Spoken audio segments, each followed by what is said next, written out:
제 오랜 친구 중에 기독교 만화 작가가 있습니다.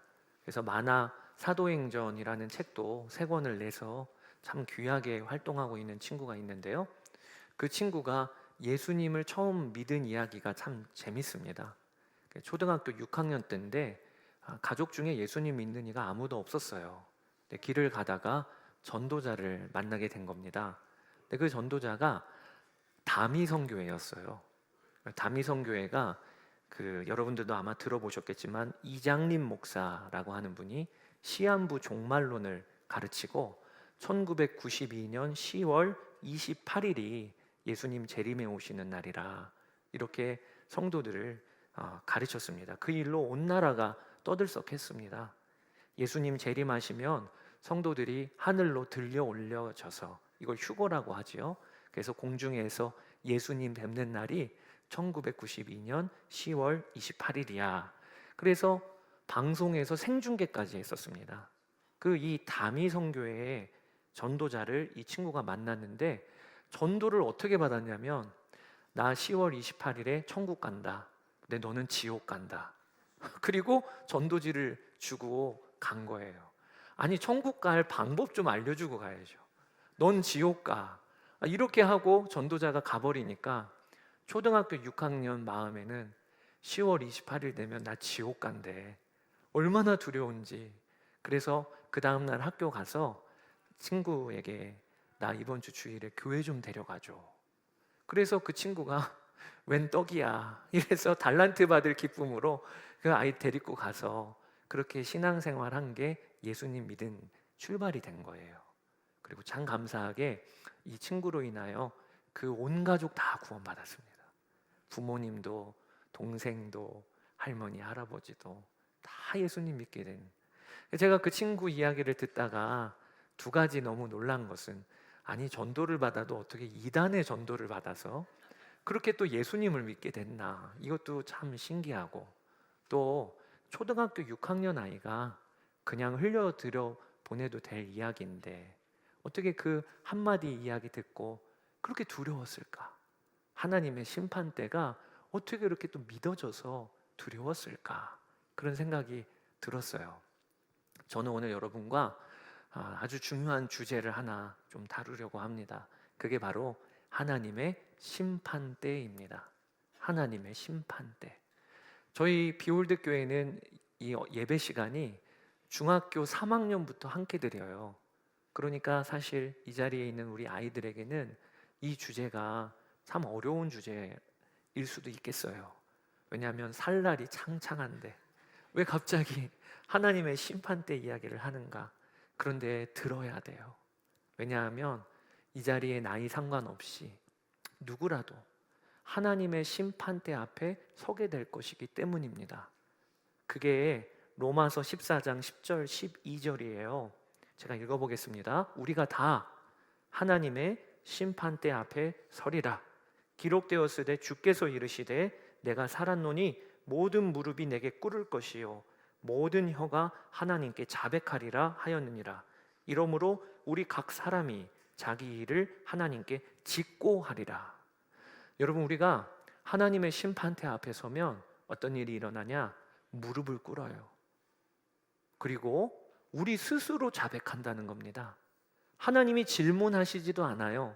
그 심판대 앞에 서면 그러면 내가 어떤 사람인지를 하나님께 내가 얘기하는 거예요. 내 마음에 뭘 품고 살았는지, 내가 누구를 왕으로 섬겼는지, 이 땅에 살면서 내가 어떤 은밀한 짓을 행했는지를 하나님께 내가 직고하리라. 이게 이 심판대에서 벌어지는 일이에요. 우리가 살면서 중요한 순간들이 다 있지요. 고등학교 친구들한테는 이제 수능이 중요한 순간이겠고, 또 우리 청년들한테는 남자친구, 여자친구를 사귀고 결혼하는 그 시간이 중요한 순간이겠고, 자녀 낳는 것도 얼마나 소중한 시간입니까? 그런데 우리 그리스도인들이 알아야 될 게 있어요. 우리에게 진짜 소중한 시간은요, 하나님의 심판대 앞에 서는 그 시간이에요. 사실은 그 시간이 내 인생이 잘 살았다, 혹은 내 인생을 한 번 주신 선물과 같은 시간인데 내가 하나님 부끄럽게 살았구나, 판명이 나는 시간이 바로 그 심판대 앞의 시간인 것입니다.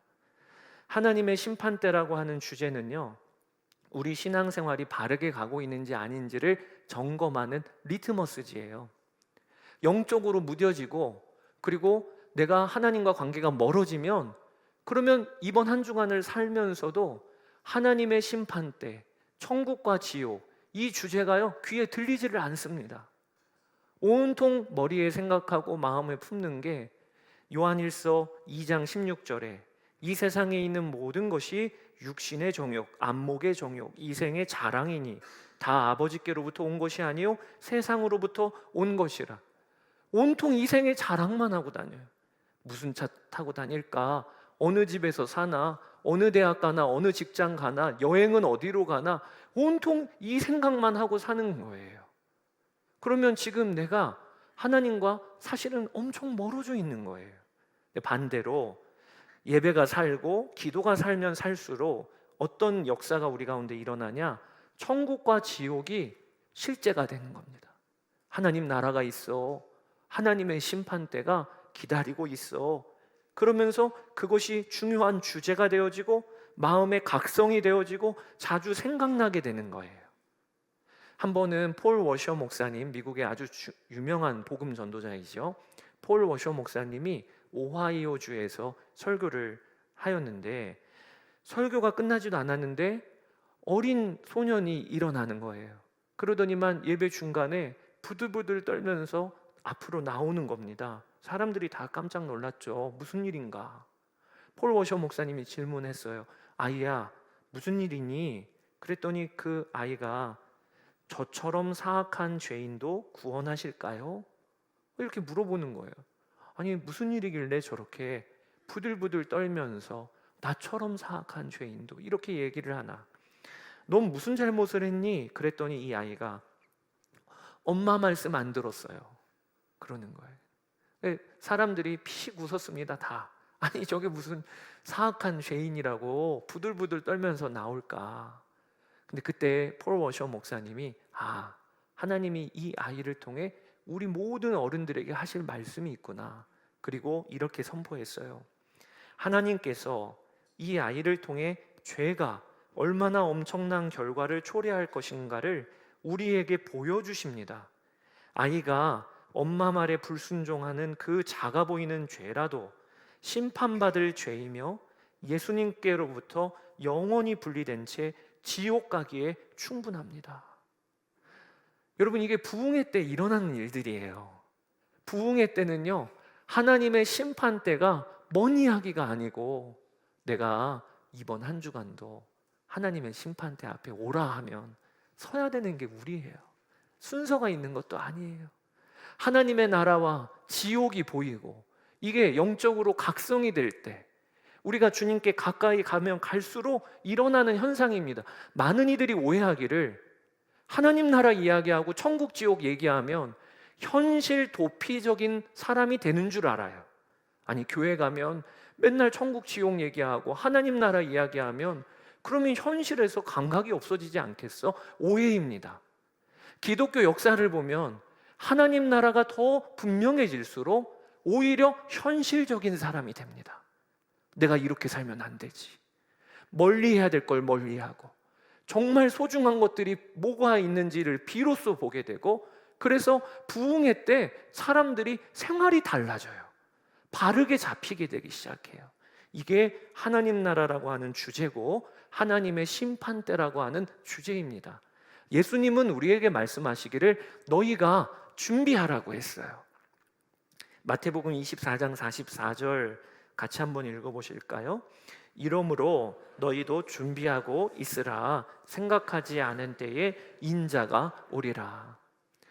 이 자리에 있는 우리 아이들, 청년들, 나이가 어리다고 하나님의 심판 때는 앞으로 한참 있다가 일어나는 일 아닙니다.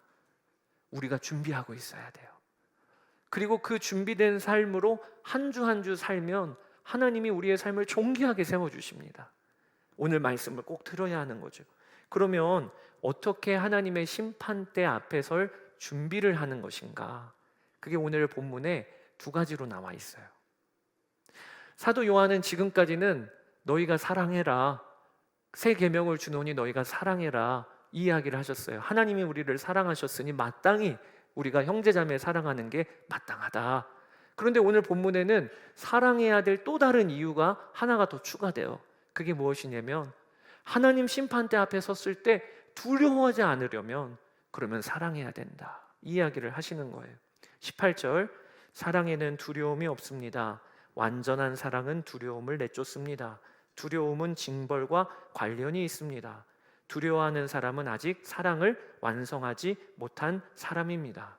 이렇게 이야기를 하고 있는데 오늘 본문에 보면 사실은 두려움이라고 하는 게 꽤나 부정적인 느낌이죠. 두려워하면 안 돼. 하나님의 심판대 앞에 섰을 때 징벌을 두려워할 정도로 살면 안 돼. 이런 두려움을 부정적인 용어로 썼는데 사실은요, 성경에서는 두려움을 우리에게 긍정적인 용어로도 쓰시는 구절들이 투성입니다.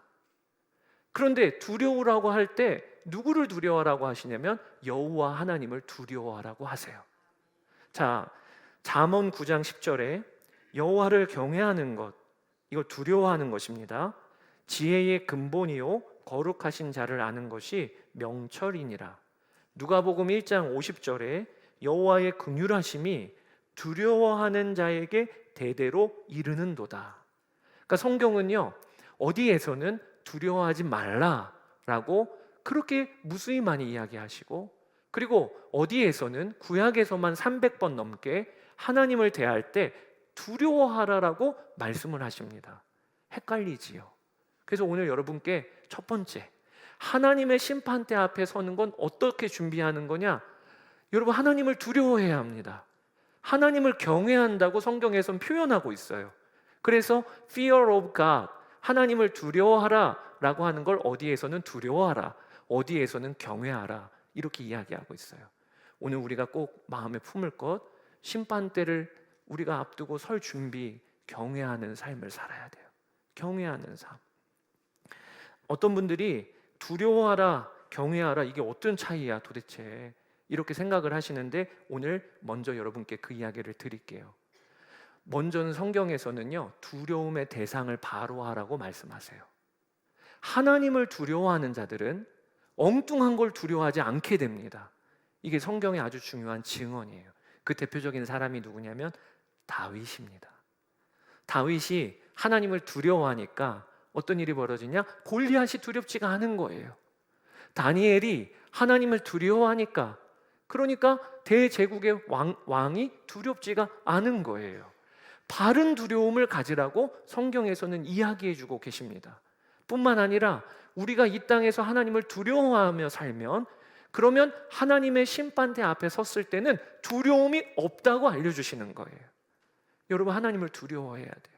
그런데 하나님을 두려워한다고 하는 건 두려워 떨며 도망치라는 말이 아닙니다. 하나님을 사랑하라고 하는 말인 거예요. 성경에서 하나님을 경외하라고 하는 말씀은 사실 하나님을 사랑하라라는 말씀과 동일한 뜻입니다. 그런데 왜 하나님을 두려워하라, 경외하라라는 말로 쓰셨냐? 하나님은요, 왕이세요. 왕. 우리와 함께 늘 같이 계시며 우리의 눈높이로 오셔서 우리를 이해하시고 또 우리와 같은 눈높이의 수준으로 대화하시는 친구 같은 분이시기도 하지만, 그러나 근본적으로 그분은 왕이세요. 그래서 왕을 사랑할 때는 친구 사랑하는 것과 그 다음에 남편과 아내 사랑하는 것과는 방법이 다른 겁니다. 왕은요, 사랑하되 그분의 말씀을 중히 여기고 귀히 여기고, 그리고 그분의 말씀에 순종하는 자세가 함께 있는 것, 그것을 하나님을 두려워하는 것, 하나님을 경외하는 것이라고 하는 거예요.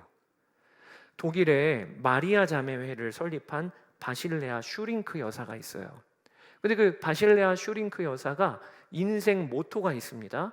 그게 무엇이냐면 하나님으로 하여금 2번 말씀하시지 않게 하라. 이게 자신의 인생 모토이기도 하고, 그리고 마리아 자매회의 구호 같은 거예요. 하나님으로 하여금 2번 말씀하시지 않게 하라. 이게 하나님을 경외하는 자의 너무 분명한 모습이에요. 내가 하나님을 사랑해요? 그런데 하나님은 왕이세요. 그래서 왕으로 하여금 2번 말씀하시지 않게 순종할 거야. 왕이 말씀하시면 그건 내 생명처럼 여길 거야. 사랑하니까. 그걸 경외한다고 하는 겁니다. 예수전도단의 유명 강사인 조이 도우슨이 한 번은 하나님을 경외하는 삶이라고 하는 강의를 하기 위해서 이렇게 강단에 섰습니다. 유명 강사다 보니까 그 어떤 강의실보다 사람들이 가득 찼어요. 그 강의하러 올라가는데 성령께서 그녀에게 강하게 마음을 주시기를, 조이, 단위에 올라가서 내가 허락할 때까지 아무 말도 하지 말아라 라고 하는 성령의 음성을 듣습니다. 조이 도우슨이 알아차렸어요. 이건 주님께서 나에게 요구하시는 것이구나. 그리고 단위에 올라가서는 아무 말도 하지를 않는 거예요. 1분이 지나고 3분이 지나고 5분이 지났는데 10초도요 단위에 올라가서 조용하면 성도들이 다 쳐다봅니다. 무슨 일 있는 거야? 뭐 잘못된 거야? 그런데 3분 5분이 지나도록 아무 말도 안 하니까 사람들이 여기저기서 무슨 일이야? 왜 그러는 거야? 근데 조이 도우스는 올라가서 아무 말도 안 하고 있는 거예요. 그때 성령께서 그 모임 가운데 임재하세요. 그리고 사람들로 하여금 알게 하십니다. 아, 지금 조이 도우슨을 하나님께서 다루고 있구나. 이유는 알 수 없지만 하나님께서 허락하지 않으시니까 말하지 못하고 있음을 그들이 깨닫게 되었어요. 이게 너무 강력한 메시지가 되었어요. 저게 하나님을 경외하는 것이구나.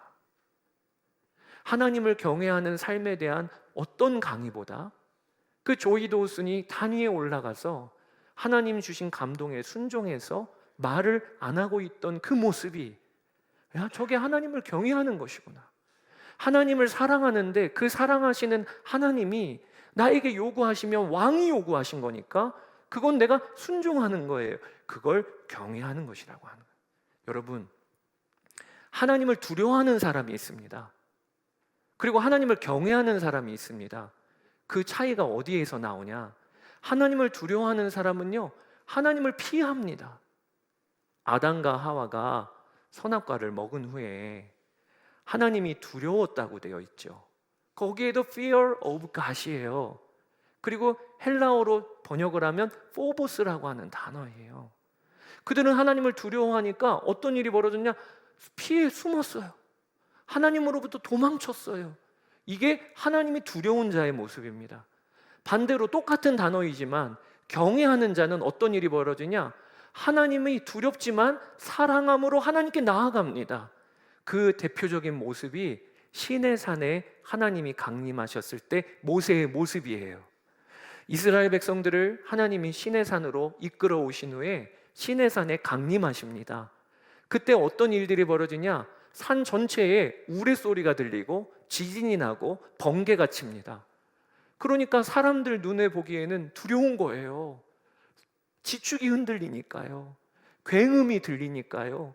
그때 이스라엘 백성들이 어떻게 반응하였냐면 두려우니까 모세에게 이렇게 이야기합니다. 하나님이 우리에게 말씀하시지 않게 하소서. 모세에게 뭐라고 이야기하냐면, 모세, 당신이 하나님의 음성을 듣고 우리에게 알려주소서. 하나님을 두려워하는데 그들이 하나님으로부터 도망을 치는 거예요. 이거는 두려운 거예요. 그런데 모세는 어떻게 반응했냐? 자기가 보기에도 우레와 번개가 쳐요. 두렵겠지요. 그런데 모세는 그 흑암으로 나아갑니다. 모세는 하나님을 경외하는 거예요. 여러분, 하나님의 심판대 앞에 설 준비가 뭐냐? 하나님을 경외하는 겁니다. 두려워하는 겁니다. 그런데 경외의 의미를 여러분들이 분명히 아셔야 돼요. 내가 왕을 사랑하는 걸 경외라고 하는 거예요. 이번 한 주간 동안도 한 주 학교에서나 직장에서나 가정에서나 하나님을 경외하는 자가 되면, 그러면 이번 주에 주님이 너 올라오라 그래도 두려운 일이 아닌 거예요. 왜?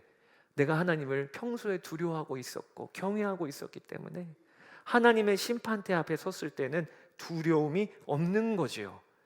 여러분, 그렇게 되시기를 축복합니다. 매 순간 하나님 말씀에 여러분 정말 중요하게 여기세요. 이 자리에 있는 모든 성도들은 성령께서 그 안에 계셔요. 그리고 성령께서 여러분들의 삶을 이끄십니다.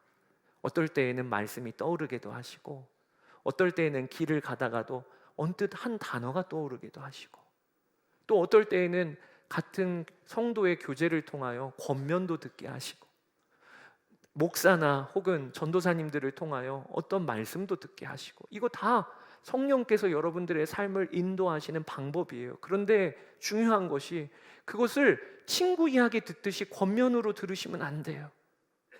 그저 하나 듣고 내가 결정해보지 이렇게 들으시면 안 돼요. 귀하고 소중하게 여기시고 왕에게서 나온 말씀은 내가 겸손히 순종하는 겁니다. 이런 경외하는 태도가 우리가 이번 한 주간을 살 때 주님이 요구하시는 거예요. 자, 두 번째는 어떻게 우리가 심판대 앞에 설 준비를 하는가? 바로 보이는 형제 자매를 사랑하라고 하십니다. 자, 17절 같이 한번 읽어보겠습니다. 사랑이 우리에게서 완성되었다는 사실은 이 점에 있으니 곧 우리로 하여금 심판날에 담대함을 가지게 하려는 것입니다. 우리가 이렇게 담대해지는 것은 그리스도께서 사신 대로 또한 우리도 이 세상에서 그렇게 살기 때문입니다. 아멘. 사랑이 우리에게 완성되었다. 이게 무슨 이야기냐면 하나님이 나를 사랑하시니까 나 또한 그 사랑으로 다른 이를 사랑하는 것, 이걸 사랑의 완성이라고 요한일서는 계속 이야기하고 있어요. 이렇게 살면 하나님 앞에서 담대하게 된다는 것입니다. 왜? 형벌이 없으니까. 마태복음 25장에 보면 예수님께서 인자가 올 때 이런 일이 있을 것이라고 말씀해 주셨어요. 근데 어떤 일이냐? 사람들이 딱 두 부류로 갈라진다는 거예요. 오른쪽에는 양들이 서고 왼쪽에는 염소가 서게 되는데, 양들은 구원받은 자를 의미하는 겁니다. 염소는 지옥 가는 걸 의미하는 겁니다. 그런데 그렇게 가르는 기준이 뭐냐면 사랑이에요. 사랑. 하나님의 사랑을 받았으니 나 또한 다른 이를 사랑하는 겁니다. 그래서 이 땅에 살며 줄인 자, 목마른 자가 보이면 먹고 마시게 한 자가 오른쪽에 서는 거예요. 또 헐벗은 자를 보면 입히고, 그리고 감옥에 갇힌 자가 있으면 찾아가는 자가 오른쪽 자리에 서게 된다는 거예요. 오늘 본문하고도 똑같아요. 사랑하는 자가 하나님의 심판대 앞에서 담대한다는 거예요. 우리가 하나님 앞에 서면요, 그러면 우리가 직고한다고 했죠. 직고의 아마 첫 마디는 뭐냐면 하나님, 저 사랑하다가 왔습니다. 하나님이 저 사랑하셔서 그 사랑 때문에 저도 다른 이를 마땅히 사랑하다가 왔습니다. 이게 우리가 직고할 첫 번째 주제라는 거예요. 그러니 여러분 꼭 두려움으로 오늘 말씀을 받으시기를 바랍니다. 예수님을 믿는 것, 이것은요 사랑으로 드러나는 거예요. 원수인 나를 주님이 사랑하셨으니까, 그러니 나도 다른 이를 사랑하는 게 주님의 사랑을 믿는다면, 진짜 믿는다면 자연스럽게 열매 맺는 거죠. 마태복음 18장에 내가 1만 달란트를 왕에게 빚졌는데 왕이 그걸 탕감해 주네요. 1만 달란트를. 그래서 내가 100데나리온 빚진 자가 있으면 여유가 있으니까 저도 불러다가 탕감해 주고, 이게 자연스럽게 일어나는 1만 달란트 탕감의 역사인 거잖아요. 마찬가지로 왕이신 하나님이 나를 죄인 되었을 때 아들 내어주심으로 사랑한다고 하는 이걸 정말 믿는다면, 그러면 우리가 교회 생활하면서 나와 뜻이 안 맞아요, 말도 달라요, 성격도 달라요, 그게 뭐가 문제겠어요? 이걸 하나님이 심판대 앞에서 보신다는 거예요. 저는 사역하면서요, 어떤 분과는 사실 마음이 틀어진 분들도 있었습니다. 여러분들 중에는 없어요. 걱정하지 마세요. 나와 사역 스타일도 안 맞고 말도 안 통하고 하는 분들이 있더라고요. 그리고 그런 중에 상처도 받기도 하고 저도 미운 분들이 있었어요. 그런데 이상하게 하나님이 지난주, 지지난주에 그런 분들을 다 만나게 하시는 거 있죠. 어디 예배 모임에 갔는데 저기 앉아 계신 거예요. 또 이 영상 듣고 또 추측하시는 분이 생길까 봐 모르겠지만, 근데 저기 앉아 계시는데 제 마음에 저분은 날 미워하셔, 저분은 나하고 좀 안 맞으셔, 그런 분이라 언뜻 다가가기가 참 어려웠는데 세상에 그날은 저한테 먼저 뚜벅뚜벅 걸어오시더니 잘 지내세요? 이러시는 거예요. 아니 나 미워하실 텐데, 나를 탐탁치 않게 여기실 텐데 그럼 어떻게 저렇게 먼저 인사를 하시나. 그런데 더 신기한 건 제 마음이요, 눈이 녹듯이, 마치 그 뜨거운 태양볕 아래 얼음이 녹듯이 순식간에 제 마음에 그분을 향한 미움이 확 사라지는 거 있죠. 그래서 제가 반응했어요. 잘 지내셨어요? 그리고 손부터 잡았어요. 잘 지내셨어요? 그리고 함께 교제하고 식사하면서 얼마나 좋으신 분이었는데 이상하게 내가 그렇게 오해했구나, 이런 생각이 들었는데, 그런 만남이요 3번 정도 만남을 가졌어요. 그래서 제가 저희 아내한테 농담 삼아 하나님이 날 좀 데려가시려나 봐. 요즘에 왜 이렇게 사람들을 정리를 시키시지? 내가 한동안 미워하고 혹은 한동안 탐탁치 않게 생각하는 사람들 만나게 하시면서 하나님이 관계를 하나하나 풀어주시는 거 보니까 나 데려가시려나 봐, 이런 생각이 정말 농담 삼아 들 정도로. 제가 요즘에 그런 분들 만나면서 느끼는 게 뭐냐면, 제 마음에 너무 한탄스러운 게 뭐냐면, 내가 정말 허상을 붙들고 살았구나. 이분은 나를 미워하는 게 아닌데 그때 그 얼굴 표정 하나, 말 한마디 하나 때문에 내가 지레짐작해서 이분 나 싫어하실 거야, 이분은 나 미워하실 거야, 그것만 묵상하는 거예요. 그 생각하면 그 사람에 대해서는 그것만 묵상하고 굴리고 저는 그분 때문에 밤에 잠을 못 잔 적도 있는데 그분은 잠 잘 자셨을 거예요. 왜? 전혀 그런 적이 없었으니까요.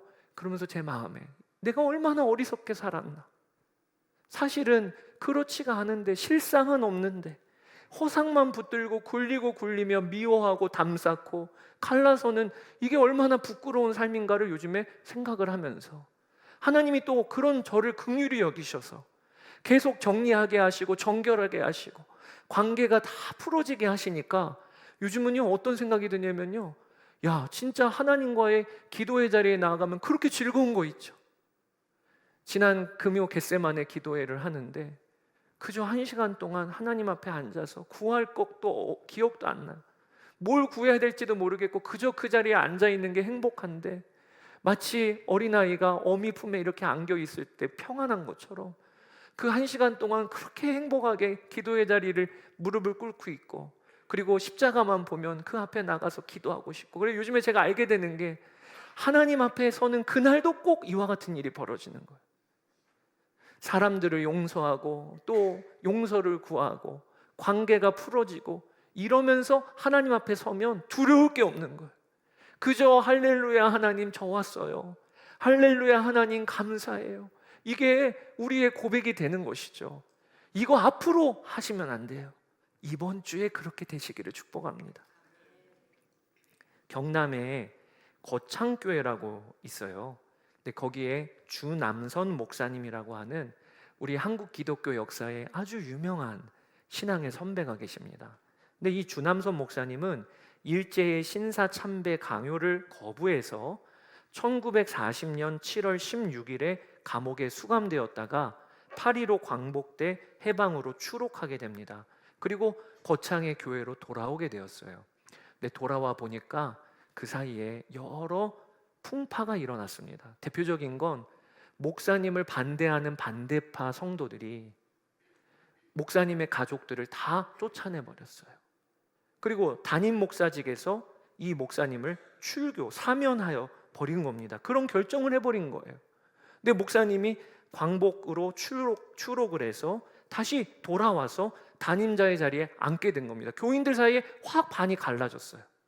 목사님 지지파와 목사님 반대파가 확 반이 갈라지고, 지지파 쪽에서 목사님께 찾아와서 그 교인들 단단히 책망하고 출교시켜야 합니다, 이렇게 의견을 제시하기도 했어요. 목사님이 첫 주일 설교 때 단위에 올라옵니다. 교인들은 다 와서 예배에 앉아 있는데 한쪽은요 얼굴이 진짜 사색처럼 돼 있는 거죠. 그때 목사님이 설교하기 전에 기도를 먼저 했어요. 그 기도문을 제가 한번 읽어드려 볼게요. 주여, 이 어떤 은혜이오며 어찌된 사랑입니까? 이 부족하고 죄 많은 멸망받을 수밖에 없는 죄인을 왜 이때까지 보호하시어 옥에서 불러가시지 않고 살려두셔서 파리로 해방을 보게 하시고 또 잃었던 양떼를 다시 찾게 하시나이까? 이 죄인이 너무 부족하고 무능해서 양떼를 옳게 지키지 못하여 이 양떼들로 하여금 그 갈 길을 찾지 못하게 하였사옵고 무수한 고생을 하게 하였나이다. 그런데 이 양떼들이 이렇게 우러러보도록 하여 주십니까? 신사참배 반대를 하였다고 하지만 그 외의 일로 인하여 하나님을 영화롭게 못한 일이 얼마나 많았습니까? 옥중에 있었다는 것을 핑계하고 하나님을 섬기는데 게을리한 죄가 얼마나 많았습니까? 하나님의 나라를 바라보며 살라고 가르쳐 놓고는 저 자신 배고프고 굶주릴 때 얼마나 세상을 원망하고 저주한 때가 많았습니까? 이 양떼들을 미리부터 옳게 가르치지 못하여 놓고는 양떼를 원망한 때가 얼마나 많았습니까? 주여, 마지못해 지은 그 죄, 깨닫지 못해 지은 죄를 주께서 아실 줄 아오니 죄값을 이 양떼들에게 돌리지 마시옵고 이 죄인에게 돌리시옵소서. 그렇게 기도를 하세요. 한쪽에 있는 성도들이 다 울어요. 목사님도 울어요. 이러면서 성령께서 그 경남교회, 거창교회에 임하시는 역사가, 한국교회의 놀라운 용서 회복의 역사예요. 여러분, 우리가 신앙생활 하면서요, 하나님으로부터 끝도 없이 용서함을 받습니다. 그 다음에 사실 이 자리에 와 있는 우리 한 사람 한 사람은 부모로부터 끝도 없이 용서함 받았고 또 누군가로부터 끝도 없이 용서함 받아서 이 자리에 와 앉아 있는 거예요. 그런데 용서만 받다가 하나님 앞에 서는 것은요, 부끄러운 일이에요. 남아공에 앤드류 머레이 목사님이라는 분이 계신데 그분이 이런 이야기를 하셨어요. 한번 같이 한번 읽어볼게요. 용서받는 기쁨은 땅의 기쁨이다. 그러나 용서하는 기쁨은 하늘의 기쁨이다. 용서받는 기쁨은 땅의 기쁨이라는 거예요. 근데 용서하는 기쁨은 하늘의 기쁨이라는 거예요. 우리가 하나님 앞에 섰을 때 늘 땅의 기쁨 정도로만 발장구 치다가, 그리고 하나님 앞에 서면 부끄러운 거죠.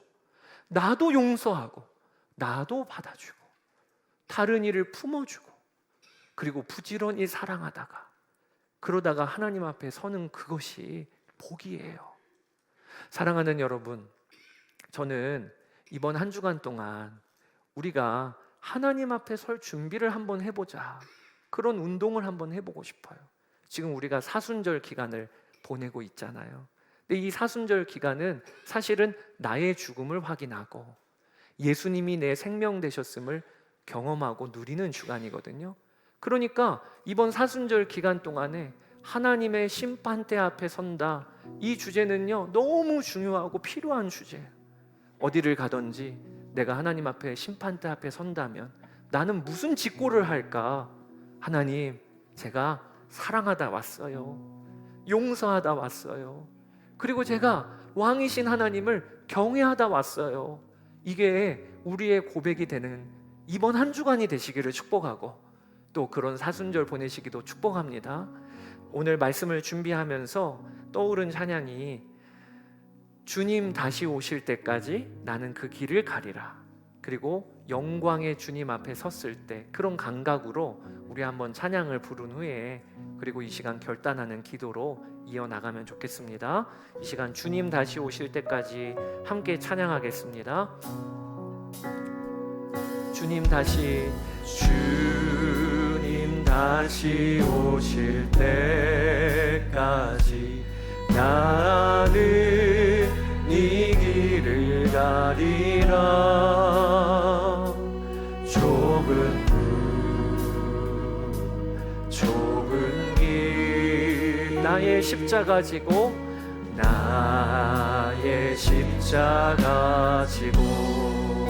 나의 가는 이 길 끝에서 나의 가는 이 길 끝에서 나는 주님을 보리라. 영광에 내 주님 나를 맞아주시니 주님 다시 오실 때까지 주님 다시 오실 때까지 나는 일어나 달려가리라 주의 영광 온 땅 덮을 때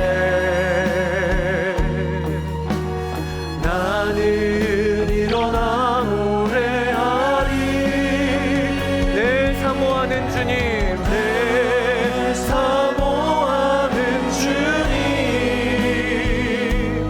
온 세상 구주시라 내 사모하는 주님 영광의 왕이시라 내 사모하는 주님 내 사모하는 주님 온 세상을 구주시라 내 사모하는 주님 영광의 왕이시라 사랑하는 여러분 오늘 이 예배의 자리가 하나님의 심판대 앞에 서는 걸 연습하는 자리가 되시기를 축복합니다. 하나님 앞에 섰을 때 내가 무엇을 짓고 할 것인가 우리가 이 시간 기도할 때 하나님을 경외하다가 왔습니다라고 고백하는 저희들 되게 하여 주십시오. 경외는 왕을 사랑하는 것입니다. 왕을 두려워함으로 사랑하는 것입니다. 하나님 정말 두려워야 될 것은 하나님이신데 엉뚱한 것 두려워하고 엉뚱한 것 염려하다가 사는 저의 삶을 회개합니다. 돌이킵니다. 왕을 두려워하게 하여 주십시오. 왕을 경외하게 하여 주십시오. 이 시간 우리 결단하며 기도하며 나아가도록 하겠습니다. 주여 하나님 아버지 하나님 오늘 이 예배가 하나님의 심판대 앞에 서는 이를 연습하는 예배가 되기를 원합니다. 아버지 하나님 우리가 엉뚱한 것을 두려워하고 엉뚱한 것을 무서워하며 살았습니다. 아버지 하나님 두려워할 자를 두려워하게 하여 주십시오. 하나님을 경외하기를 원합니다. 하나님 왕이신 하나님을 사랑하게 되기를 원합니다. 그리하여 아버지 하나님 주님의 말씀이라면 귀히 여기고 하나님의 말씀이라면 소중히 여기며 나아가는 저희의 삶이 되게 하여 주소서. 아버지 하나님 우리 주님 앞에 섰을 때 하나님 제가 하나님을 경외하다가 왔습니다. 하나님을 경외하는 삶을 살았습니다. 하나님을 두려워함으로 하나님께 나아갔습니다. 고백하는 우리의 삶이 될 수 있도록 아버지 하나님 역사하여 주시기를 원합니다. 오늘도 예배의 자리에 난 우리 한 사람 한 사람의 마음과 생각을 하나님을 경외하는 마음으로 우리가 사로잡히게 하여 주시고 이번 한 주간도 어디를 가나 하나님을 두려워함으로 경외함으로 서는 저희들의 삶이 될 수 있도록 역사하여 주소서. 아멘 아멘 아멘. 우리 두 번째로 연이어 기도할 때 용서만 받다가 사는 삶은 이 땅의 기쁨이고 용서하는 기쁨은 천국의 기쁨이라고 하셨는데 우리 이 시간에 간절히 간구하고 구합시다. 주여 제가 용서만 받다가 하나님 앞에 서는 불행이 없게 하여 주십시오. 우리의 삶에 용서하고 막힌 담을 허물고 받아줄 일을 받아주며 뜨겁게 사랑하다가 하나님 앞에 서면 사랑하다가 왔다고 말하는 저의 인생이 되게 하여 주십시오. 그게 앞날에 벌어지는 게 아니라 이번 주 우리의 삶이 그렇게 되기를 원합니다. 우리의 삶에 허상을 붙들고 미워하는 이가 있다면 용서하게 하여 주시고 우리의 삶에 나와 너무나도 다른 이가 있다면 성령의 능력으로 하나 되어지는 일이 이번 주에 일어나게 해달라고 이 시간에 주의 이름 한번 부르고 기도하며 나아가도록 하겠습니다. 주여 나의 주 나의 아버지 하나님 우리의 삶이 아버지 하나님 용서하고 다른 이를 품어주고 막힌 담이 어물어지고 하나님 아버지 다른 이와 온전히 하나 되어지는 그 역사가 일어나게 되기를 간절히 원합니다. 하나님의 심판대 아버지 하나님, 우리가 다 서게 될 터인데 아버지 하나님, 우리가 주님 앞에 서서 아버지 하나님을 경외하다가 왔다고 말하는, 하나님을 사랑하다가 왔다고 말하는, 우리의 형제자매를 사랑하다가 왔다고 말하는 우리의 삶이 될 수 있도록 주여 역사하여 주소서. 아버지 하나님, 우리의 눈이 열리게 되기를 원합니다. 아버지 하나님, 우리가 주님 앞에 서는 감각이 일어나게 되기를 원합니다. 고용의 때와 같이 하나님의 심판대가 중요한 주제가 되어지고 하나님의 나라와 지옥이 중요한 주제가 되어지는 역사들이 일어나게 하여 주소서. 하나님, 우리의 삶 가운데, 우리의 속해 모임 가운데, 가정 가운데, 직장 가운데, 학교 가운데 아버지 하나님을 경외함으로 또 하나님 형제자매를 사랑함으로 사는 삶이 되게 하여 주소서. 아멘, 아멘. 우리 가슴에 손을 얹읍시다. 참 좋으신 아버지 하나님, 오늘 이 예배가 하나님의 심판대 앞에 선 감각이 열리는 예배가 되기를 원합니다. 이번 한 주간이 하나님의 심판대 앞에 설 준비를 하는 기간이고 그런 사순절 되기를 원합니다. 하나님, 모든 이가 그 입으로 직고하리라고 하셨는데 하나님, 우리가 주님 앞에 섰을 때 첫 마디가 주여 사랑하다 왔습니다. 하나님을 경외하다가 왔습니다. 그것이 우리의 고백이 되게 하여 주소서. 하나님, 정말 엉뚱한 거 두려워하다가 이번 한 주간 예배에 왔습니다. 하나님, 정말 엉뚱한 것으로 미워하다가 저희가 이 예배에 왔습니다. 주여 성령께서 만져주셔서 마땅히 두려워해야 할, 경외해야 할 하나님을 두려워하는 믿음의 눈이 열리게 하여 주십시오. 마땅히 해야 할 사랑, 용서, 우리가 하는 이번 한 주간이 되게 하여 주시옵소서. 그리하여 이 자리에 있는 우리 아이들까지 하나님 부르시면 할렐루야 하며 서는 그 준비가 되게 하여 주옵소서. 하나님, 이 나라와 민족을 긍휼히 여겨주시고 이 나라와 민족이 주님의 보호하시는 손길 안에 분열되어지지 아니하고 하나님을 경외하는 나라로 서게 하여 주옵소서. 하나님, 오늘 예배하게 하시니 감사합니다. 이 예배가 시작이 되어 이번 한 주간 우리의 삶 전체가 하나님께 올려드리는 거룩한 산 제물이 되게 하여 주옵소서. 우리 주 예수 그리스도의 이름으로 기도드렸습니다. 아멘.